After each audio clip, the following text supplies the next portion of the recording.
اینجا студияи марказии радио Озодист ва шумо барномаи ахбори Озодиро дар пахши мустақим тамошо доред. Салом бинандагони азиз. Имрӯз 17 октябр ин мавзӯъҳоро бо шумо дар миён мегузорем. дар пай як суҳбати телефонии тӯлонӣ Трамп ва Путин мувофиқат карданд ки дар Будапешт дидору гуфтугӯ намоянд. یک نفر هلاک و 14 کسی دیگر مجروح شدند. در ولایت امور اتوبوسی حامل مهاجران در تصادف نقلیاتی چپه شده است. و رانندگان اسکوتر و سمکت ها در دوشنبه میگویند از پول آخرین واسطه نقلیات خریدیم که روزگارمان را پیش بریم، اما آن هم منع شد. همین خریدم که همین عیدس نورسینا همین های کنم برای بیاد با یک کمودی من بود کنم. روز 16 октябр Дональд Трамп, президенти Амрико, бо Владимир Путин, раиси ҷумҳурии Русия, дар пешорӯи сафари Володимир Зеленский, раҳбари Украина ба Вашингтон, телефонӣ гуфтугӯ намуданд. баъд аз ин Трамп эълон кард ки эҳтимол дорад бо Путин мулоқот намояд. ҳафтаи гузашта президенти Амрико гуфт метавонад ба Путин шарт гузорад ки ё музокироти сулҳ оғоз мешавад, ё Украина мушакҳои Томаҳавк мегирад. Зеленский иддао кард ки мушакҳо метавонанд Путинро ба сари мизи гуфтушунид водор намоянд. ҳамкорам Искандари Хоҷамирзода мавзӯъро идома медиҳад.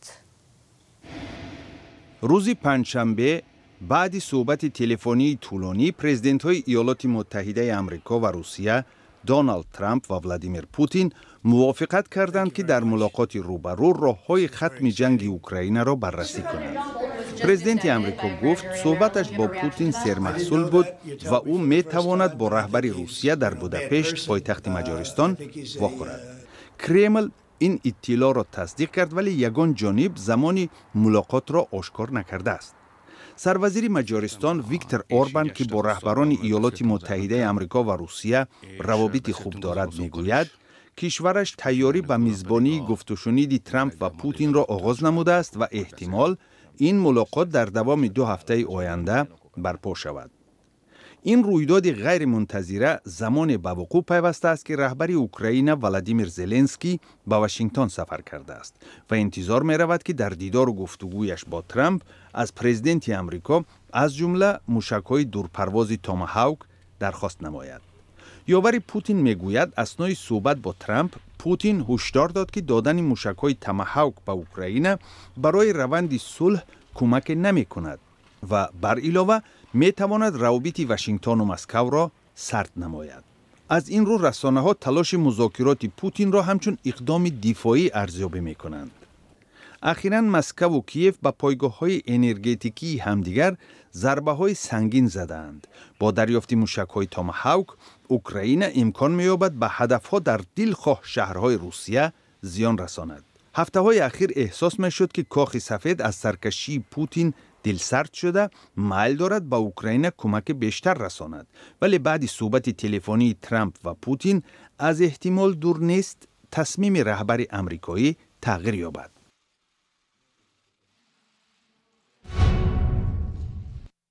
кумитаи тафтишотии вилояти амурии Русия дар пай як тасодуфи нақлиётӣ дар ноҳияи Свободнӣ бо иштироки муҳоҷирон парвандаи ҷиноӣ боз кардааст.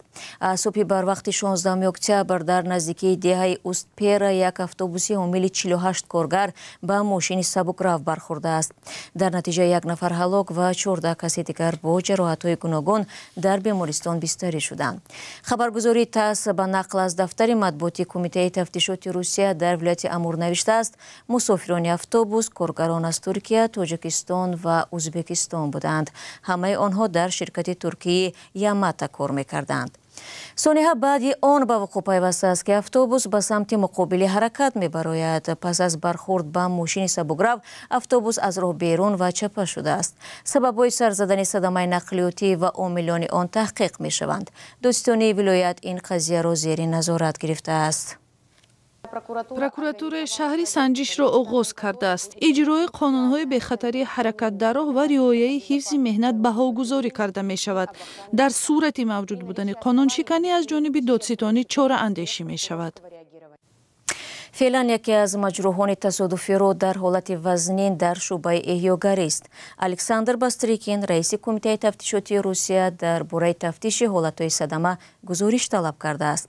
تصادف‌های نقلیاتی یا همه گونه حادثه‌های دیگر با شرکت مهاجران همیشه واکنش این کمیته و رهبری آن را به میان می‌آورند.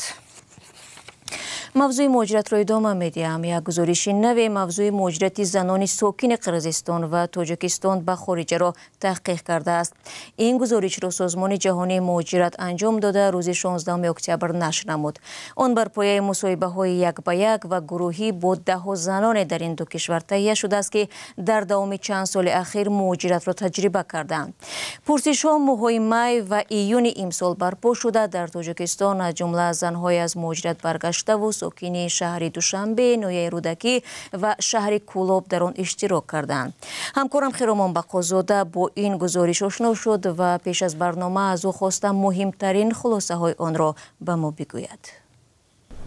بله شهلا، یکی از خلاصه های محققان سازمان جهانی مهاجرت این است که اساساً هدف‌های زن‌های تاجیکستان و قرقیزستان از مهاجرت از هم فرق می‌کنند. مثلا اگر اکثر زن‌ها از قرقیزستان به خاطر دستیابی به یک استقلالیت مالی و دریافت کار و درآمد مستقلانه و برای کوتاه مدت و مهاجرت کاری بروند، بسیار زن‌های تاجیک به خاطر همراهی همسرانشان و برای دراز مدت وطن را ترک می‌کنند.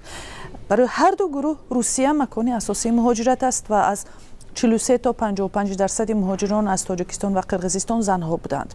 گزارش میگوید هرچند مهاجرت کاری به روسیه بعد شروع جنگ در اوکراین و حمله به تالار کنسرتی کراکوس در مسکو ماه مارس سال گذشته نظر به گذشته ها خطرناکتر شده است، زنان از تاجیکستان به ویژه از روستاها با وجود مانعه های در جامعه مردسالارشان باز هم به مهاجرت می روند.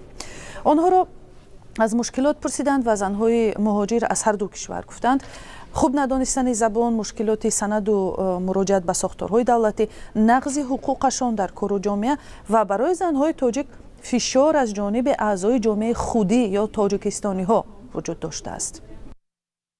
خیرامان، آیا درباره درآمد پولی زنها هم پرسیده شده است؟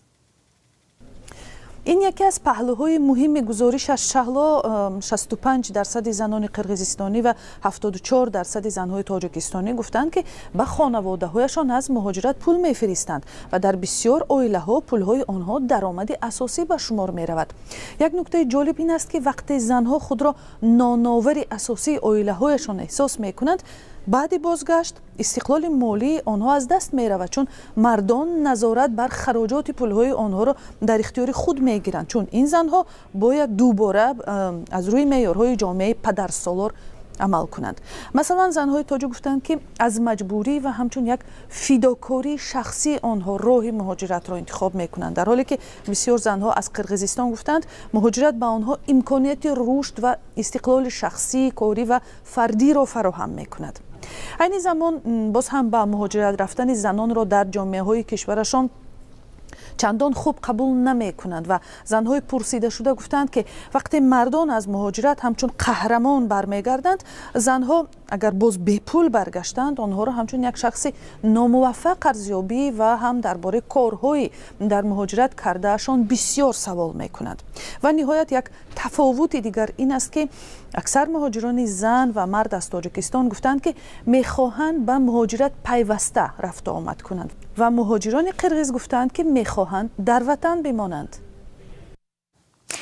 تشکر. خیرامان بقازاده بود با خلاصه های گزارشی سازمان جهانی مهاجرت درباره تجربه مهاجرت زنها از تاجیکستان و قرقیزستان.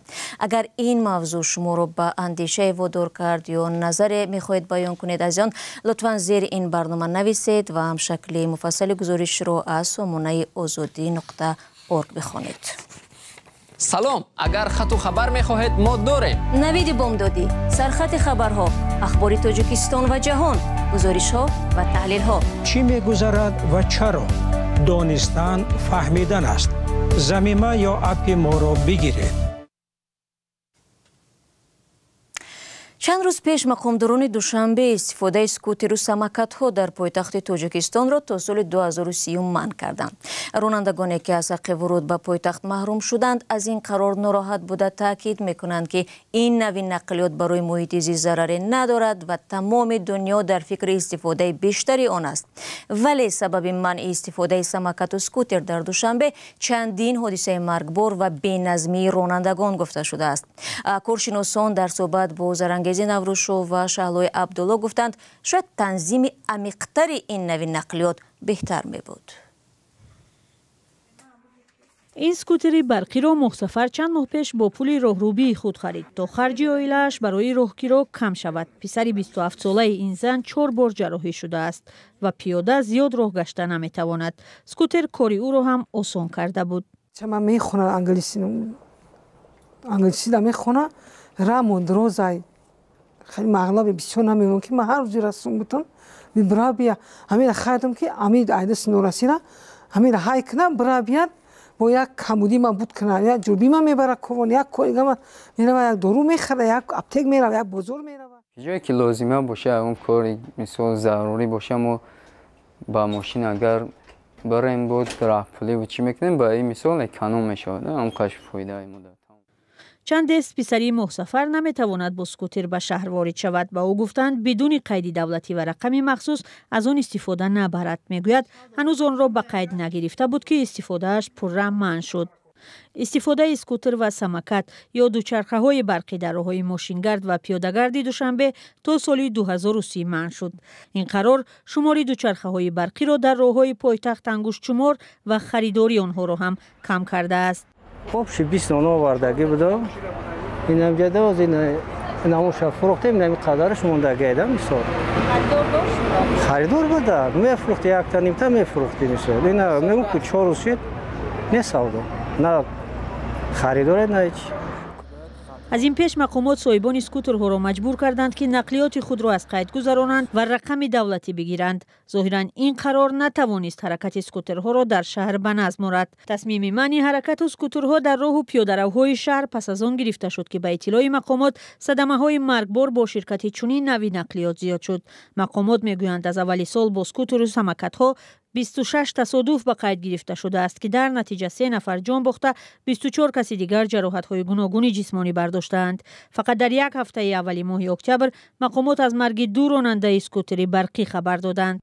کارشناسان میگویند راههای کشور برای حرکت این نوع نقلیات موافق نیست و مقامات را ضرور است تا اول برای آن شرایط فراهم آورند. هنوز مثلا با بعضی اسناد حقوقی خصوصا قاعده حرکت در راه بعضی مشخصات باید وارد کرده شود که همین سکوترها اینها چی نمود نقلیات هستند از نگاه معیارهای تکنیکی بر زمین باید مشخص کرده شود که راه حرکت آنها کجاست راه پیاده‌گرد راه اتومبیلگرد یا راه مخصوص هنوز این مثلا این سمت مسئله حل نشده است مثلا اگر که اهمیت داده باشد صاحبان این نمودی واسطه نقلیات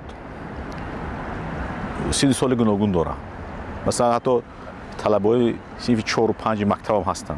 شفقت احمدوف که چند سال باز به فروش و اجاره اسکوترها مشغول بود میگوید بهتر بود استفاده این نوع نقلیات را فقط برای افرادی تا 18 ساله منع میکردند. کار بسیار آدما را آسان میکرد. بعضیا به مغازه رفتن نفرانی هستند که از خانه‌شون مغازه دورتر است و نفرانی که تالاری ورزش میروند یا اینکه خانه خیش تبارها میروند سکوترهای کلانی که در خفاشون بار بروشته می شود به امروی مردم خوجگی دهقانی خیلی کمک به اندازه می رساند. منع استفاده اسکوترها در تاجیکستان در حالی است که ساکنان از تنبشوی در راهها و کمبود نقلیات و گرانی راهگیر را شکایت می کنند. چندی از همصحبتان ما گفتند خوب است اگر قرار پررم منع کردن این نوع نقلیات بازنگری شود. و یک زن جنگلبان از تاجیکستان صاحب جایزه معروفی بین‌المللی شده است. جایزه مذکور تحت عنوان اینترنشنال رنجر اوارد 2025 آخر هفته گذشته در دایره کنگره جهانی حفظ طبیعت در ابوظبی به سفربی دولت و تقدیم گردیده است. این زن جنگلبان همچون ناظر حفظ جنگلی ممنوعگاه دشت جام فعالیت میکند. دوستان مهربان رسیدیم به پایان برنامه اخباری آزادی. سپاس که ما را تماشا میکنید. خود را احتیاط کنید و خدا نگهبان هر یک شما.